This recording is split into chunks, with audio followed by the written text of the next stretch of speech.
Welcome to the Anime Realm channel. This is my recap for the anime The Demon Sword Master. If you like my recaps, please consider subscribing and hitting that notification bell. The story begins at the end of the war between the Demon King and the 6 heroes, which was in the era of the Holy God. It was the age of legends when gods, spirits, and magicians ruled the world. We meet the Demon Lord Linus Magnus. He receives a report that the other Demon Lords have already fallen and that the 6 great heroes are approaching to defeat him. We see his army of undeads fighting against the humans, but there's a giant tree that grows, and one of the heroes rides on top. She fires her arrow, which splits and rains light down onto the battlefield, reviving the fallen soldiers. A dragon appears for the humans, and it starts sieging the castle. The humans continue to get closer, and the giant tree starts attacking with its roots. Linus prepares to go out and face them, but his subordinate reminds him of the promise he made to the goddess of darkness, so it's not yet time for him to die. Linus puts his staff away, and we see his castle being destroyed. He accepts defeat but declares that as the undead king, he will rise again after 1,000 years and reclaim his throne. We cut to some time later as we see 2 girls entering a ruin. We learn that the ruin was uncovered by an earthquake, and they are investigating it to see if it contains a void nest. We meet Celia and Regina as they head toward ruin. Regina wonders if they will find any void, but Celia reminds her that the void is creatures that like to nest in deep underground ruins. We see them using a counter to help detect the presence of the void, and they come across some strange statues. They think that the room could be some kind of important tomb, but they continue to explore. Their counter spikes as they approach a door, but it seems to be magically sealed. Celia examines the inscription, but she struggles to understand what it says. Regina thinks it will take a while to decipher it, so she decides to explore on her own. Celia keeps on examining the text, but when she touches it, the door suddenly opens for her. The room lights up, and a giant crystal is revealed on the other side. Her counter goes wild, and it even ends up breaking. She gets a closer look at the crystal and realizes that there's someone inside. We cut back to the past when Linus finds the goddess of darkness, Rosalia. She reminds him of their promise that in 1,000 years, a human who can be a vessel for her power will appear, and he has to find it. Linus begs her to stay with him, but she just flies away. We see Celia trying to destroy the crystal, but her weapon seems to have no effect. Linus is awakened by the disturbance, and he wonders how she entered the room, because it should be sealed by magic. He wonders if 1,000 years have passed, and uses a spell that allows him to understand Celia. He thinks she is some kind of grave robber, so he prepares to punish her, and his crystal suddenly shatters, blowing her away. He approaches to punish her, but Celia is suddenly confused by what a child is doing there. Linus sees his reflection and is shocked to see he's just a child. He wonders if his reincarnation ritual failed, and it seems he has returned to his younger self, back when he used to be a hero. Celia wonders what he is doing in the crystal, and she immediately checks to see if he's okay. Linus gets embarrassed, and he even finds Celia kind of cute. Celia thinks he must be suffering from some kind of amnesia, and she immediately tells him that she will protect him. Linus can't believe a demon lord like himself is being treated this way, but part of him enjoys it, and he ends up passing out. When Linus wakes up, Celia gives him some food, but we learn he has lost his sense of taste centuries ago. He can't believe his body would lose consciousness due to hunger, and he thinks it's an embarrassment. He wants to punish Celia for her disrespectful behavior, but thinking about how she shared her food with him, he thinks she might not be so bad. Celia introduces herself to him, revealing that she's a swordsman in training at the Holy Sword Academy. She asks to know more about him, so he introduces himself as Linus Magnus. She finds his name interesting, and Linus thinks she must recognize it from the legends passed down about him, but she just thinks it's a cute name, and she even calls him Leo. She wonders how he ended up in the ruin and thinks he must have been kidnapped and trapped by the void. Linus doesn't know what he's talking about, and asks about the void. Celia is surprised he doesn't know, but explains that they are the enemy of humanity that suddenly appeared 64 years ago. Meanwhile, we see Regina exploring on her own as her counter starts going off, and a crystal starts to move. She immediately activates her holy sword, and she prepares for a fight. Celia explains that there is still much they don't know about the void, and Linus wonders what year they are in. However, it's not clear how long it's been because they are now using a different calendar system, and Celia just tells him that it's the 64th year. There is suddenly an explosion, and Regina reports the appearance of a colossal void. Celia jumps on Linus to protect him from the debris, and she tells him not to worry. The wall is suddenly destroyed, and an ogre-class void appears. Celia tries shooting it with her weapon, but it doesn't do any damage. Linus prepares to defeat it, wanting to protect his mausoleum, but he suddenly trips over his cloak because he isn't used to his body. The monster gets even closer, but it suddenly gets blasted as Regina appears. She's wondering about Linus, but Celia tells her she will explain it later. The monster starts to get back up, so Regina transforms her weapon into an even bigger cannon, blasting it in the chest. The monster manages to survive, and Linus is surprised, recognizing Regina's power on the same level as a level 4 explosion spell. Regina tells them to escape while she finishes off the void. Celia doesn't want to leave her, but thinking about Linus's safety, she agrees to go. As they run, Linus thinks about how everything seems to be going wrong. He thinks about going back and destroying the monster, but decides to stick with Celia so he can get more information about the current world. Their path is blocked by another void monster, and Celia tells him to run. She prepares to hold it off, but Linus thinks about revealing his power to defeat the monster. He is about to cast his spell, but Celia suddenly pushes him away as the monster attacks and cuts her down. She is thrown to the side, and she starts bleeding out, but she still worries about Linus, telling him to run away, and apologizing for being unable to protect him. Another monster appears, and Linus becomes surrounded, but when they attack him, he's completely protected by a barrier. He summons his staff, and instantly crushes one of the monsters with a level 8 gravity spell. He then attacks with a fireball, taking out the other 2 monsters with ease. However, he becomes shocked when he sees that the bones of the monsters remain, and he notes that in his current body, his powers are only a third of what they used to be as a demon lord. He doesn't care about human life, but he recognizes Celia's courage, so he decides to bring her back. As he revives her, we see a peculiar symbol appear on her body. Regina finishes off the monster on her end, and she immediately tries to contact Celia. Linus is amazed that humans have developed such technology, and Celia wakes back up.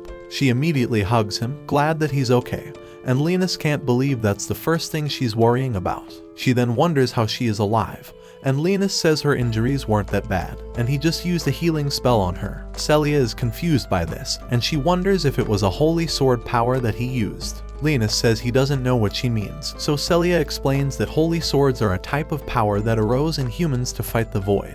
When the void first appeared, children possessing mysterious abilities also started showing up. Linus recalls Regina's weapon, and Celia explains that holy swords seem to embody the personality of the wielder, but she notes that she has yet to be blessed with her holy sword, which is why she fights with magical devices. They are joined by Regina, and she wonders about the monsters that they encounter. CIA also wants to know what happened, but Linus says that he hid, and they seem to just disappear. They make it outside, and they decide to take Linus back to the city. Regina introduces herself along the way, but she catches him staring, and she calls him a pervert. Celia tells her not to be weird, but Regina continues to tease him, and Linus can't believe that a demon lord like him is being ridiculed by a girl. However, they reach the city, and Linus is amazed to see it. Celia reveals that it's humanity's last stronghold against the void, and Linus can't believe he's really 1,000 years in the future. 6 years ago, the kingdom was faced with an invasion of voids, unlike any time they had ever seen before. The people all hid themselves inside bunkers, while the military desperately defended them with all their might. Inside one of the bunkers, Celia and Regina are huddled together and scared of what may come. Regina is freaking out at the sound of all the cannon fire, and the enormous number of voids that are invading as they speak. It's truly a hell-on-earth situation, but Celia tells her to calm down since her father is out there on the front lines, commanding the troops and fighting for them. But Regina is still worried that they might lose. A while later, once the battle was over, the emergency doors opened and the people inside were rescued. However, it is not a happy day as all the knights who were fighting to protect them were killed in the battle, and the city is left in ruin. That is something Celia wants to prevent from ever happening again. They arrived at the Assault Garden stronghold, and Linus was amazed that people could build an island so huge and impressive. However, Regina corrects him on one point. The city is not an island but rather a ship. Celia relays the information she got on that expedition to Mission Control, and also tells them that she found Linus and that she's going to bring him back to the dorms. She also mentions that Linus seems to possess a holy sword power, which shocks Regina since she is under the impression that Linus is just a helpless refugee. Leo asks what a refugee is supposed to mean, so they explain to him that a refugee is a person who lost their homeland due to the invasion of voids, and finding these refugees to rescue them is one of the missions of the Assault Garden.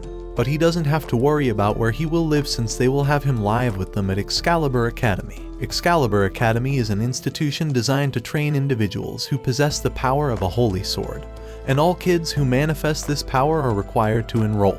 It's like an involuntary enlistment, but in exchange, you are given a good standard of living. Leonis agrees to go to the academy. So, with all that settled, Regina says she is off to do some shopping before she gets home to cook dinner, and Celia says she'll take Leonis back to their place. Regina leaves, and Celia tells Leonis that all new arrivals to Assault Garden must go through the other entrance to be scanned before they can enter the city. So she leaves Leonis to go through it and says she'll be waiting on the other side for him.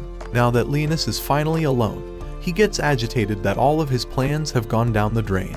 He calls for Blackas and Sherry, two of his generals, and they rise from his shadow. The two greet him, but Blackas asks how Leonis ended up looking like that when he was a skeleton before. He explains that the reincarnation ritual didn't work properly, and reverted him to the form he had when he was the hero. However, Sherry believes that his current form is adorable. Leonis doesn't like being called cute, but he lets it go and asks the two to do some investigation. This place is a floating fortress and is supposedly the 7th one possessed by humans, meaning that there are at least 6 others like it. Sherry doesn't believe that humans would be capable of building something so huge, but Leonis informs her that things have changed drastically since the old days. So, for now, he wants both of them to analyze the humans' current military strength, and avoid drawing too much attention to themselves since sorcery seems to be largely unknown here. As for him, he unfortunately needs food, shelter, and clothing once more, so he will be infiltrating the Excalibur Academy. She is a little jealous that she doesn't get to take care of Leonis while he is so cute, but she and Blackas leave to fulfill their tasks. Leonis exits the bathroom and goes into the examination area where he comes across this strange device, which lights up as he gets nearer. As it gets too close, an alarm goes off, and Leonis realizes that it must be sensing his mana, so he activates mana suppression, and the alarm turns off. After that, he gets his ID card, and Celia uses that to register him for Holy Sword Inquiry. This is done for all students who are going to enroll in the Excalibur Academy to determine the properties of their holy sword. Celia takes him around the city to show him what it looks like. And as he sees the central command tower, where all the military decisions are made, he acts like he's not impressed. But inwardly he has Leonis smacked at how huge this thing is. It is even bigger than his former castle was. She continues to show him around the lecture hall, library, and research lab. She also mentions that there is a dance hall and hot spring for the academy students, but Leonis questions what purpose those could serve to train warriors. Celia explains that since holy swords are weapons formed from the souls of the user, depression would be a major detriment to their fighting ability, so they put importance on leisure. She then shows him the training grounds, where his holy sword inquiry is going to take place, but something happens, and she begins to feel faint. She recovers quickly and says she is fine, but wants to get back to training as soon as possible to get her holy sword.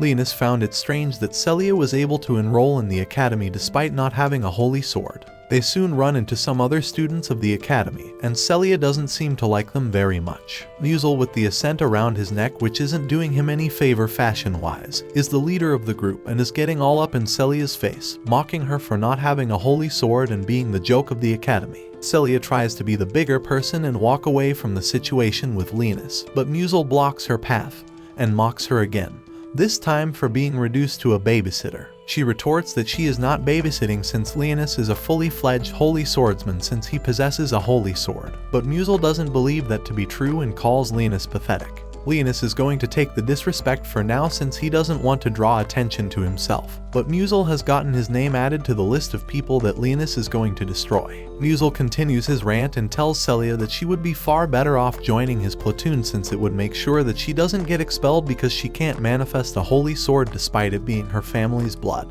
All she has to do is join his harem of mindless women. Leonis deduces that Musil must have a holy sword with the ability to control minds or enforce some form of servitude. Musil then points to one of the girls that he has under his control, and grabs her chest to demonstrate how much better it will be for her to join him. She is still not interested and moves to walk away from him, but he can't take no for an answer and grabs her hair to pull her back. This is where Leo draws the line, and Mule's name just got bumped up to the top of his list. He brings Musil to his knees with a spell, and while still feeding the innocent boy act, he instills some much needed fear into Musil. Musil gets his holy sword out and is prepared to fight Leonis over what just happened. But then another holy sword user steps in to stop this and reminds Musil that the use of holy swords in fights is prohibited. If he doesn't back off right now, then she will forward the footage to the administration, who will then take action. Musil gets the picture and backs off for now, but he promises to get his revenge for what happened here later. Elfine asks Celia if she's okay and says it was bad luck to run into Musil. She then turns to Linus and introduces herself as a member of Celia's platoon, which is in charge of data analysis. Elfine has a holy sword that is useful for gathering all types of information, so she uses it to take Linus's measurements and says she'll have a uniform made for him. Elfine apologizes for not being able to accompany her on the last mission, and explains that it took a little longer than expected to get some information out of a recent magical disturbance. Despite her best attempts, she is still unable to figure out what it might be. Celia asks if it could be another void nest, but soon after, she feels dizzy again and Linus realizes that she must be running out of mana. Later, Celia takes Linus to their dorm room, and Linus wonders why it looks so worn down when compared to the others. Celia states that dorms are assigned based on a platoon's achievements. The academy is run entirely on a merit-based system, so the higher a platoon is ranked, the better their accommodations will be. Linus notices that the rooms don't have any locks, and Celia says that's been a problem for a while, but the academy never gets around to installing any. And as we all know, in anime where there are no locks, there are bound to be a lot of awkward misunderstandings. Linus asks if it is okay for him to be staying in a female dorm like this, but Celia says she has no problem with it since he is a kid. She starts to undress, and Linus gets embarrassed, but Celia just points him to the bath and says he can go ahead and have his bath first. While Linus is in the bathroom, Celia asks him if he would be willing to join their platoon once he passes the Holy Sword inquiry, but she says they can talk about it later once he is done with his bath. Linus begins washing his hair and is amazed by the advancements in technology as he rubs soap into his hair. Then the lack of a door lock strikes as Celia walks into the bathroom and offers to wash Linus's hair for him. While washing his hair, she brings up the idea of Linus joining her platoon again, and while she's aware there are many other platoons of much better standing, she would love to have him join hers. Linus appreciates that she didn't lie to him about the disadvantages of her platoon, but he asks her why she continues to put herself in so much danger if she doesn't have a holy sword yet. She feels very strongly about being out on the battlefield and fighting to protect the ones she cares about. But as she is explaining this, she faints due to running out of mana. Linus understands what's going on and touches her leg to reveal that Celia has turned into a vampire. She bites into his neck to refill her power, and Linus apologizes for lying to her before he tells her that he doesn't have the power to heal someone already dead. So the Celia from before is dead and gone.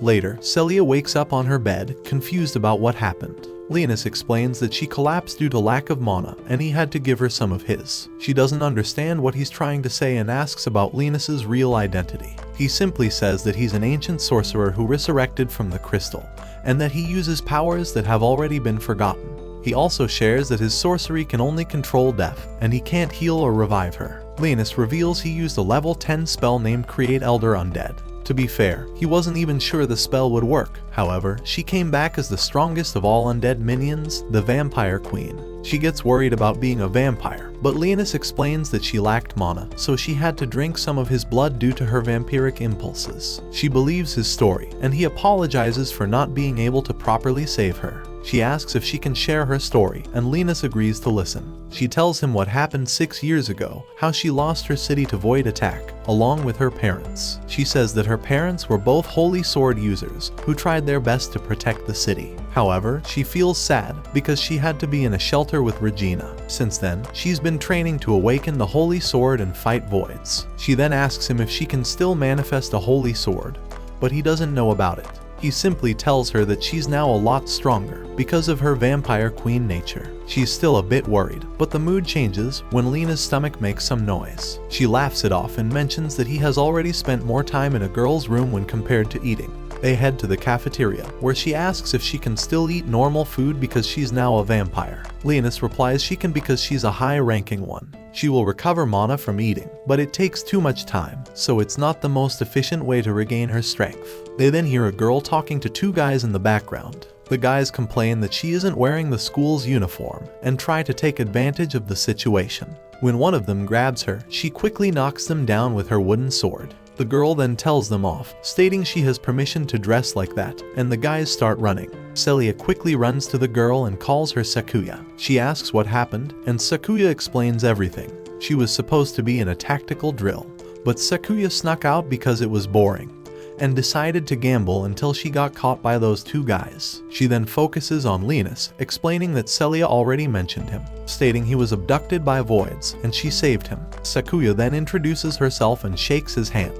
He quickly notices that she's someone who dedicated her whole life to the sword, and wonders how much she has trained. Celia then reveals Sakuya is her platoon's vanguard attacker while eating lunch. Linus asks Sakuya why she's dressed like that. Sakuya explains that it's the traditional clothing of her homeland and a memento of her sister. Her village was attacked and destroyed by voids, and she was the only survivor, so now she's training to get stronger and get her revenge. Linus apologizes for asking about such circumstances, and Sakuya explains that usually, people must wear the academy's attire, but since it's a memento from her sister, she somehow got special permission to wear it. After the meal, Celia and Linus head to the training grounds to register his holy sword. There he meets Alto, the instructor in charge of his examination. She explains she will examine him to determine what type of holy sword he has. Linus simply says he's a support who can do all sorts of stuff based on the situation. He then notices some robots around and asks about them. Celia explains those robots are void simulators. In short, they can copy void combat patterns. Alto tells Linus to fight it since it's set to a low level. He thinks a level 2 gravity spell should be enough to finish this quickly, but that ends up destroying all the robots. Celia and Alto cannot believe it.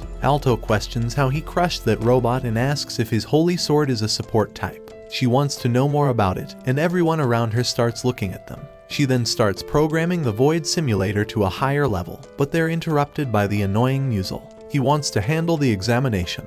Linus says he doesn't mind, but he also mocks Musil by saying he's on the same level as the robots. The guy gets so enraged that he ends up calling his holy sword a Harry Potter wand. His pet girls also call up air weapons, but Celia claims that a 5-on-1 isn't fair. But Musil simply claims that his holy sword can control others as his weapon. However, Linus arrogantly says he will just defeat the 5 noobs. Celia decides to join and help him, falling into Musil's plan, because he will allow her to help Linus under one condition. If she loses, she will join his platoon and become his toy. Linus learns of Musil's plan and decides to take advantage of it. He accepts the condition, but if Musil loses, he must never bother Celia again.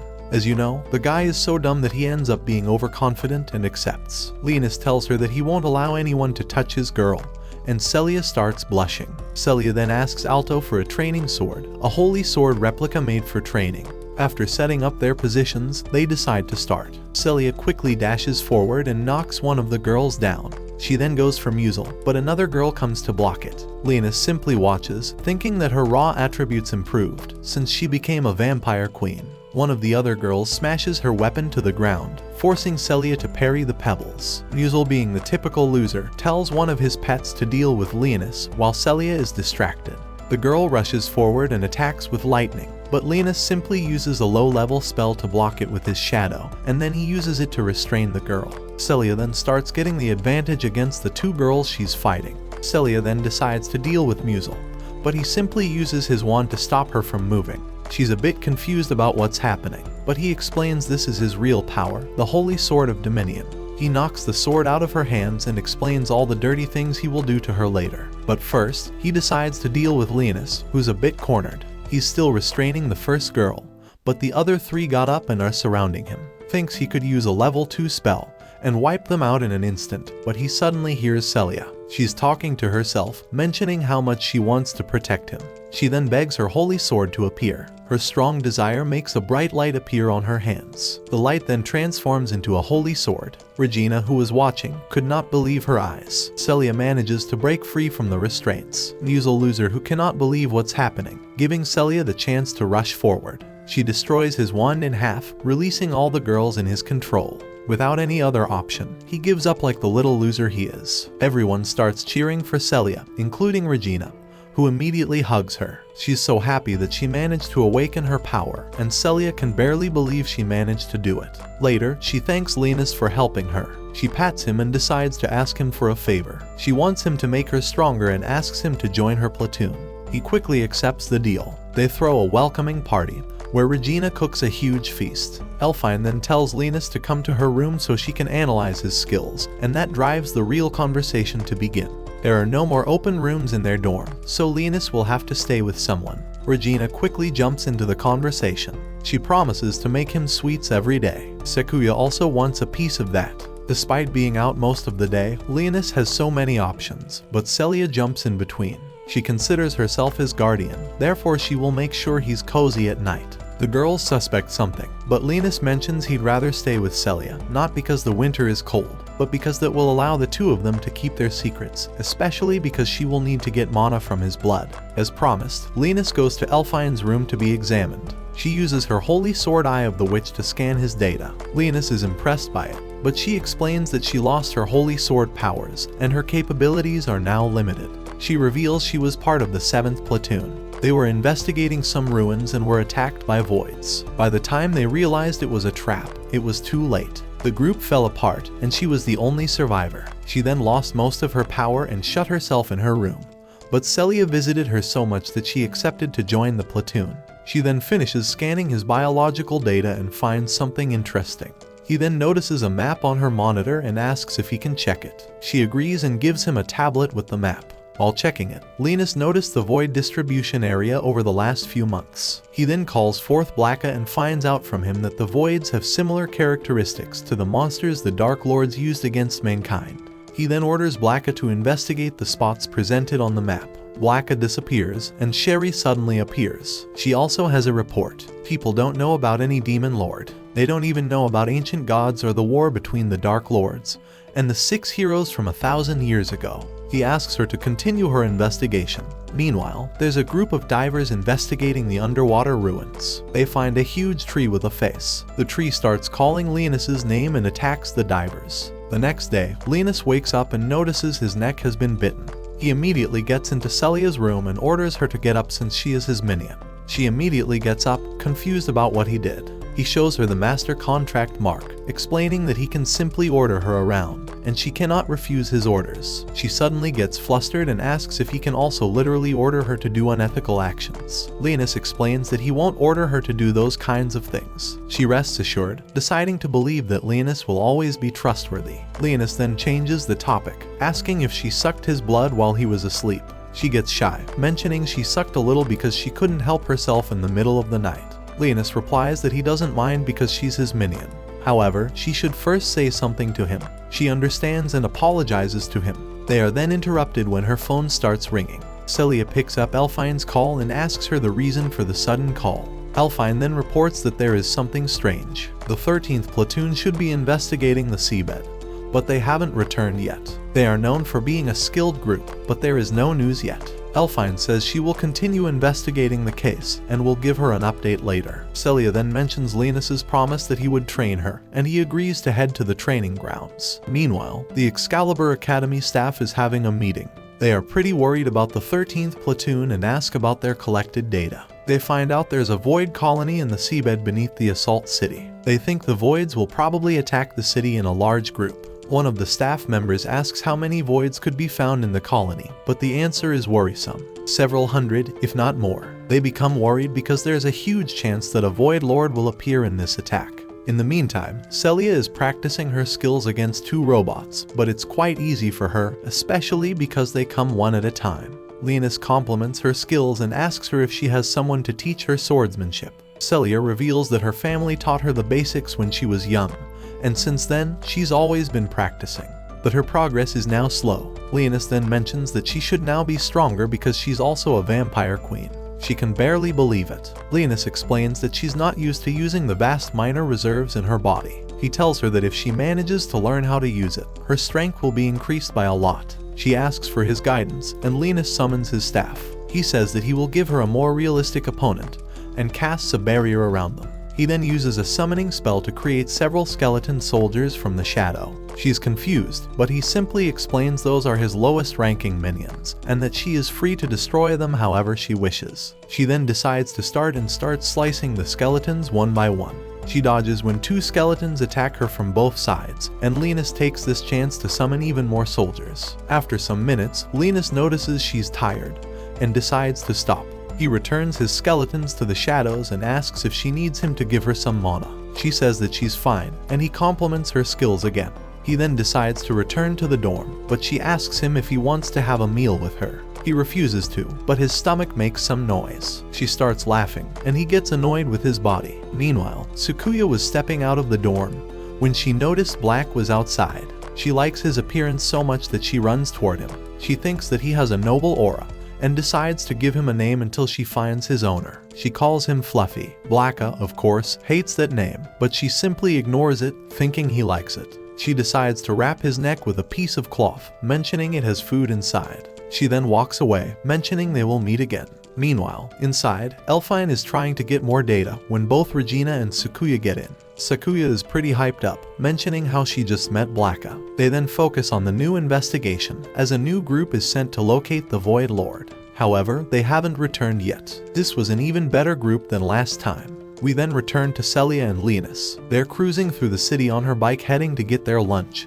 but the two later stop by an orphanage. Linus is confused, but Celia explains that it's a restaurant and an orphanage. The orphans quickly step outside, happy to see Celia. She then explains that this place takes care of refugee children with nowhere to turn. Somehow, Linus can a bit with these children, because he also was a homeless orphan before becoming the hero. Upon getting inside, Celia apologizes because she couldn't visit them earlier due to her exams. One of the kids sneaks behind her to do something interesting, but Linus gets mad that someone is doing that to his minion. He uses his magic to attack the kid, but stops when Celia tells him that it's fine. The owner of the place comes down. She's Frenia. She introduces her to Linus, explaining he's a boy she saved in the ruins. She tells her that he's also a holy swordsman, which makes all the kids cling to him, thinking he's amazing. Celia then tells them that she brought some vegetables and donuts for the kids. The kids get all happy, and Frenia mentions she will be preparing lunch soon.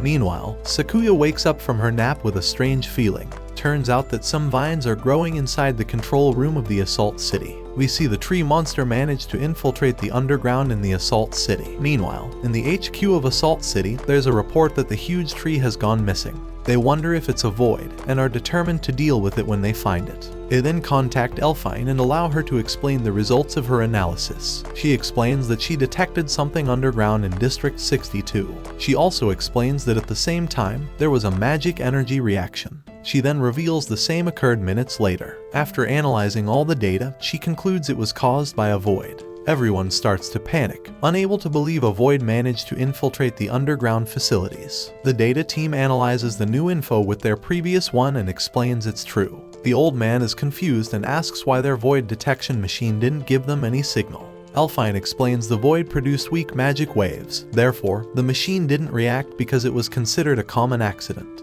Suddenly, an alarm rings and the analyst explains something was detected moving in District 31. The old man is confused again, asking why that thing isn't releasing magic. Elfine quickly concludes the void is limiting its power to avoid being detected. The old man rejects the possibility because voids aren't smart, but Elfine bluntly asks him if they found any hints about what happened to the last investigation team. Another alarm rings, this time a report from the stock department. The report states they have found some tree roots in that section. Meanwhile, in Elfine's room, Regina is worried because she cannot contact Celia. Elfine asks if she knows where Celia is, and Regina replies that she must be in the orphanage with Linus. Elfine tracks them through GPS, but Regina asks her if voids did infiltrate the city. Elfine simply replies yes, and tells Regina and Sakuya to stay alert. Meanwhile, at the orphanage, the kids are all enjoying their lunch, when one of them asks Linus to show him his holy sword. Linus is annoyed because this stupid kid just spit on his face. However, there's a girl named Tessera who calms the kid down and gives Linus her handkerchief. Linus sees her as a kind and well-educated child, but she's crushing on him. She shyly calls him cool for being able to use a holy sword, and quickly rushes back to her tomato land. Back at the headquarters, they manage to find some hints about what's happening. Not only did they manage to find some footsteps, but they also found a corridor full of tree roots. Men there await orders to destroy those roots. Suddenly, those roots start to inflate and show some sort of eyes. In the next instant, all men are attacked, and they lose communication. The general now believes it's a void, but wonders how it managed to get into the underground. Things get worse when the analyst reveals the roots managed to cut the communication system within the city. Light Leon starts to use his iPad to hack the system and reestablishes some communication.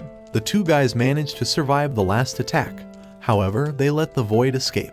Not only that, but they cannot track the void at the moment. The general freaks out because voids usually attack non-stop, but this one ran away. The analyst quickly realizes the void paved his way through the energy corridor, but doesn't know why.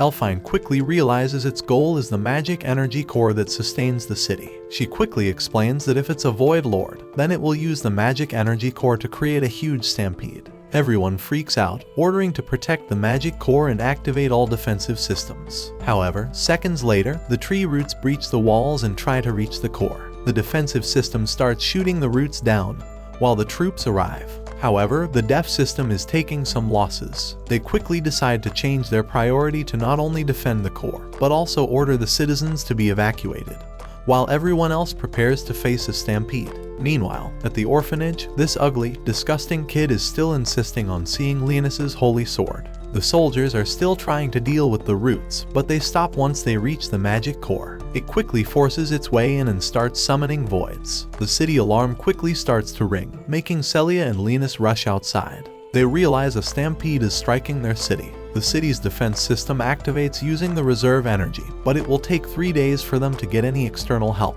Elfine, Sukuya, and Regina help to evacuate the citizens, but the latter is still worried about Celia. Elfine assures that Celia should arrive there soon, as she should follow the normal procedures, but their focus for now is to deal with the voids in the area. The sky is filled with voids, but the defensive system's machine guns start to quickly deal with them. The girls then reach a rooftop, where each of them starts summoning their holy swords and attacking. Meanwhile, Linus is watching this from afar, thinking the void humanoids are quite strong. Celia then starts to panic and returns inside, stating they must evacuate the kids. Linus tries to follow, but he's interrupted by Sherry, who asks for his orders. Linus tells her to protect his familiars. Sherry tries to refuse, saying she wants to protect him, but he simply tells her to go away. Celia then calls for Linus, explaining the kids are ready to evacuate. However, Linus notices something and tells her it's dangerous outside. A dragon void is in the area, and Celia heads outside to deal with them. She summons her holy sword, but Linus notices she hasn't reached her real power as a vampire queen. When asked if she's afraid, she replies yes, but she cannot leave in fear and leave the kids to perish. He smiles and decides to summon his staff, deciding not to let his strongest familiar die. 2 voids attack, but Celia quickly deals with them.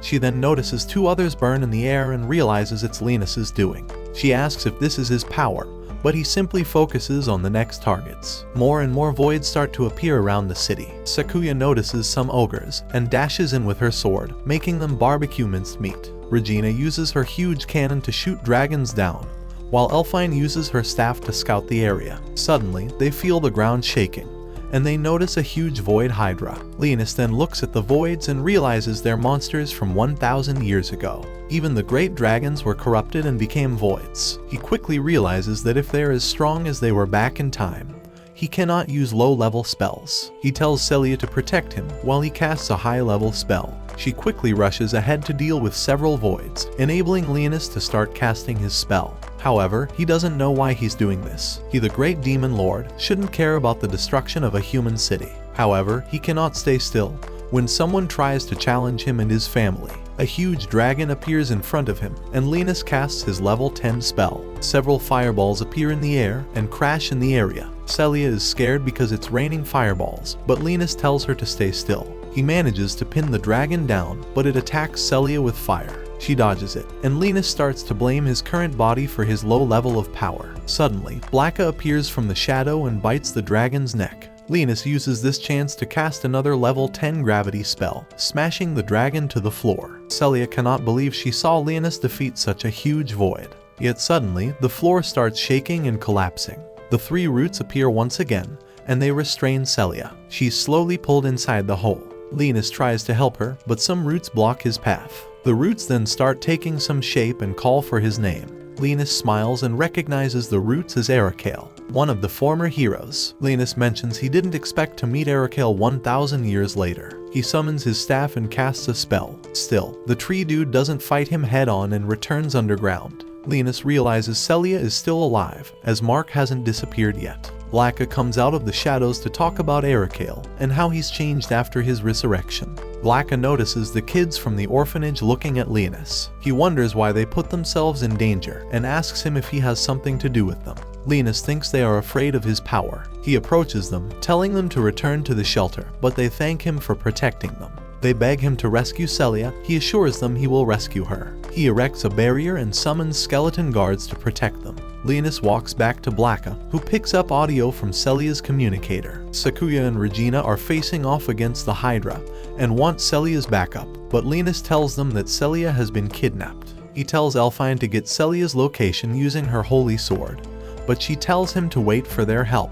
Linus tells her there is no time and gives her a view of the area where Celia was kidnapped. Elfine manages to find her location and tells Linus. Suddenly, Elfine is about to be attacked by the Hydra, but she is protected by Sherry while heading to Celia's location. Blacka asks Linus why he sent Sherry to help the humans. Linus tries giving Blacka excuses, but Blacka isn't convinced. Linus finally confesses to taking a slight liking to the human, and Blacka is pleased with his answer. Linus uses his magic to break the door leading to the room holding Celia. They both burst into the room, where they find the branch dude Ericale, holding Celia hostage. Linus tells him it's time to return his minion. Linus launches his flame magic, which burns the vines, but Ericale regenerates quickly, and asks Linus how he's still alive. Linus tells him he never perished, but he just sealed his soul 1,000 years ago. Ericale tells him the world has changed since then. He claims the world needs to be rebuilt, along with the empty star. Linus asks him about the empty star. Ericale tells him he has been chosen to be a bringer of good tidings. Several eyes open from Ericale's branches, making Linus realize that Ericale defeated the priests of the Sacred Order. Linus calls out to Celia, and she responds to him from behind the main branch of the Ericale. She is being restrained by strong vines. While Linus is distracted, Ericale tries to attack him, but Blacka warns him, and he can dodge in time. They run around the room, dodging Ericale's attacks. Linus summons ice to cut through the branches, but the monster regenerates too quickly. He tries to attack Linus while he's off guard, but Blacka protects him. Blacka notices their magic is becoming weaker with each second, and Linus says it's because they're in Ericale's domain. Ericale casts a spell to increase the number of spells cast at once. He then creates multiple beams of light that ricochet around the room. Linus gets hit by a beam and tries to combine his magic attack with Blacka's. However, Ericale creates a light barrier to protect himself.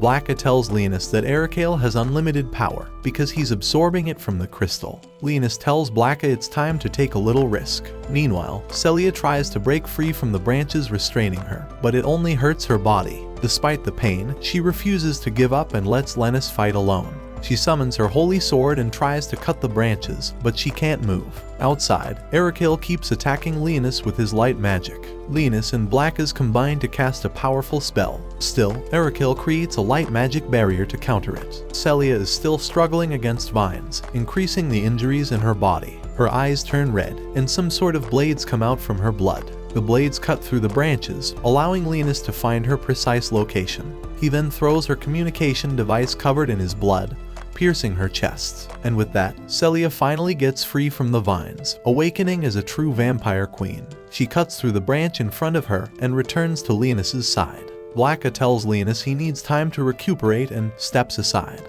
Linus reunites with Celia, and he praises her for mastering her vampire powers. She thanks him for supplying her with mana so she can join the fight. Ericale heals his wounds and tells Linus he will crush him to dust. Root Guy casts a huge light magic with his multiple spell chanting skill. Blacka realizes the tree wants to take the whole city by casting multiple level 10 spells, but Linus won't allow it. He tells Celia he's going to take Ericale down and asks for her protection. Linus tries to draw his demon sword, and Blacka asks him if he remembers what that implies. Linus remembers the instruction from Roselia years ago. He can only draw out the demon sword under one specific condition, to protect his kingdom. With that in mind, Linus draws the sword, declaring this land and people as his kingdom. He recites the sword's instruction, and it acknowledges Linus' decision. Ericale tells Linus he can't change the destiny of the world, but our boy tells him he'll rip through the fabrics of destiny with his own 2 hands. Linus uses his secret sword technique, making Arakael disappear. All the voids begin to disappear, and the stampede ceases. The next day, Linus cannot move from bed because of his sore muscles. Turns out the power of the sword is overbearing for his undeveloped body. Celia comes into his room, bringing him a present from the kids. She tells him that wielding her holy sword consumed a lot of blood, and she would like to replenish it. He teases her about her self-control, and she tells him she can have a little. However, the girls step into his room and find them in this situation. Celia explains to them that it's just a big misunderstanding. In the aftermath, the city was devastated by the stampede, but it's slowly being rebuilt since the power plant was destroyed. Solar panels were built to produce mana. Linus tries to access the information vault, but a spirit tells him he needs permission. Linus is surprised that the spirit still exists and claims to be a student at the academy. Regina closes his eyes from behind and plays a game of guessing who she is, but Linus guesses correctly. He pulls away, telling her they are in public. He asks her if she tailed him just to tease him, but she tells him she came to return something and bumped into him by accident. He tells her he came to do some research on an ancient language. He tells her he hopes the language will help him recover his memories. She feels for him and assures him she will grant him access. She approaches the spirit and asks it to let them through. The spirit tells her she doesn't have permission, but she uses a trick to make it grant them access. Regina tells Linus to keep her trick secret. Linus finds out the spirit is man-made and asks Regina what happened to the original spirits. She tells him there are rumors that they lurk in forests. She finds references for the ancient language in the vault and points Linus at them, telling him he can only read the books in the vault. They get a message from the administration inviting them to the commendation ceremony,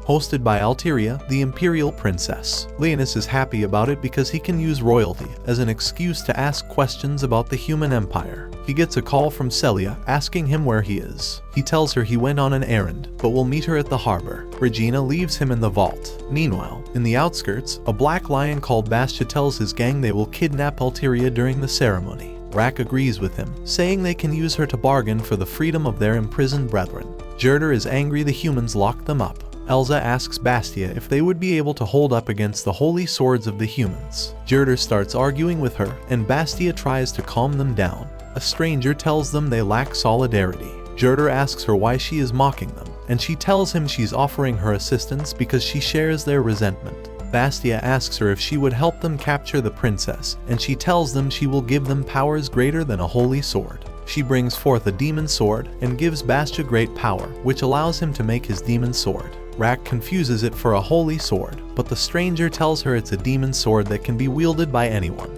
Elsa is impressed and thinks their kidnapping attempt could be successful with such power. The stranger tells them anyone else who is strong enough will also get a demon sword. Jerder says if they steal the ship, they can sail straight to free their jailed partners. The stranger asks them for a favor in return for the demon swords. She tells them to deliver the swordsmen to her so they can be used as a sacrifice to the goddess. They agree to her terms. Bastia asks her for her name, and she introduces herself as Sharnak, the witch of the ever-dark forest. Meanwhile, Linus arrives at the harbor. Impressed by the battleship dock there, Linus decides to get Celia a gift and is impressed when the vendor tells him the elves make it. Linus asks him about the elves, and the vendor explains the diversity of people who reside in the city. Princess Alteria stands on the battleship to greet the people gathered at the harbor. Her guard tells her she shouldn't stand too close to the edge. She apologizes, telling him she was looking for someone. Celia and the rest of the platoon meet up with Linus. He gives her the gift he bought for her as thanks for saving his life. She thanks him for the gift, telling him it's adorable. She tells him it's time they board the ship and meet with the princess. Linus asks about Regina, but they tell her she won't be attending the ceremony.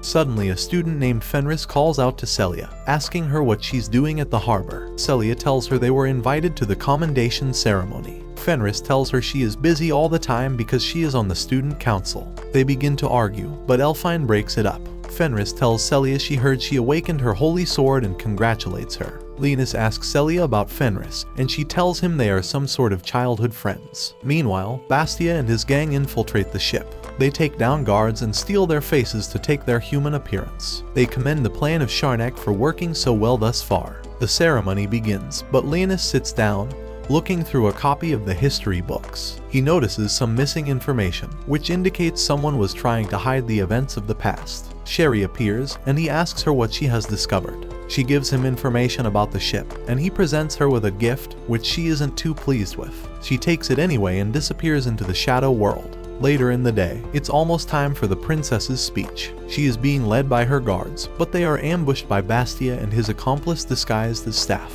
They take the princess hostage, but she releases the master key, and the pierced creature runs away. The rest of the demi-human gang surrounds the people gathered for the speech. They confiscate their phones and keep them in check with a bomb. They ask the demi-humans what they want, and they ask for the release of their partners in prison. But Fenris tells them they don't negotiate with terrorists. He tells Fenris they will be sacrificed to the goddess. Lennis tells Celia he wants to make sure of the princess's safety and disappears into the shadow world. Bastia and his crew force her to activate the ship and head towards the capital. She tells them they would be heading towards a cluster of voids. Bastia asks her to steer around it, but she tells her to head straight at it so the holy knights are tainted to make them all suitable as sacrifices. Bastia finally sees her true intentions and tries to fight her, but she subdues him. The guards of the harbor notice the ship start moving and tried to stop it. The pierced creature meets with Regina, who identifies it as the royal family's carbuncle, and delivers the message calling for help. She jumps back on the ship and bumps into Leonis, who seems lost. She tells him her little sister is in danger. But that's where this video ends. Remember to like and subscribe to the channel. Thanks for watching, and I'll see you next time.